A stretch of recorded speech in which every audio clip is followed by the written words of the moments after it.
بسم اللہ الرحمن الرحیم قل هو اللہ احد اللہ الصمد لم یلد ولم یولد ولم یکن له کفوا احد۔ آپ نے ابھی تک ہمارا چینل سبسکرائب نہیں کیا تو اسے سبسکرائب کر لیجئے اور بیل کے آئیکن کو پریس کیجئے تاکہ ہر آنے والی نئی ویڈیو کا نوٹیفیکیشن آپ کو مل سکے۔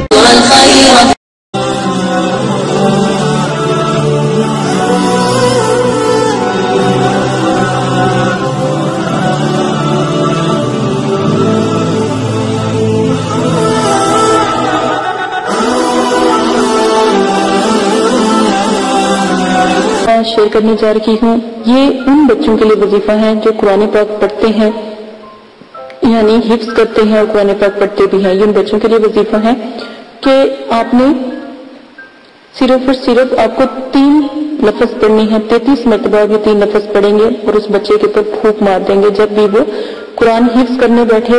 اگر حفظ والا بچہ ہے تو اس کے لیے تو بہت ہی نایاب ہے، وہ خود بھی کر سکتا ہے۔ اس سے جو ہے اس کو قرآن پاک اچھے طریقے سے یاد ہو جائے گا، جو سبق قاری صاحب دیں گے وہ بھی یاد ہو جائے گا۔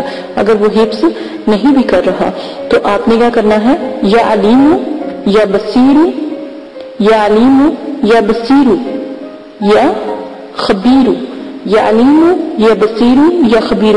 آپ نے یہ تینوں لفظ صرف 33 مرتبہ پڑھ کر اس بچے کے تو پھونک مار دینی ہے، یا بچے کو ہی کہہ لینا کہ جب پڑھنے لگو تو یہ 3 لفظ لازم پڑھ کے 33 مرتبہ، تو پھر بچہ اپنا سبق یاد کرے تو فوراً ہی اس کو سبق یاد ہو جائے گا۔ یہ جو وظیفہ آپ کو بتایا گیا ہے یہ قرآن پاک پڑھنے والوں کے لیے ہے اور قرآن پاک حفظ کرنے والوں کے لیے وظیفہ ہے، اور اس کو کوئی بھی پڑھ سکتا ہے، ٹھیک ہے۔ جب بھی کوئی کام شروع کرنے لگو، اگر آپ کا دماغ تنگ ہے یا آپ کا دماغ بالکل کام نہیں کرتا تو آپ یہ چھوٹا سا وظیفہ پڑھو، انشاءاللہ آپ کا دماغ اور حافظہ تیز ہو جائے گا۔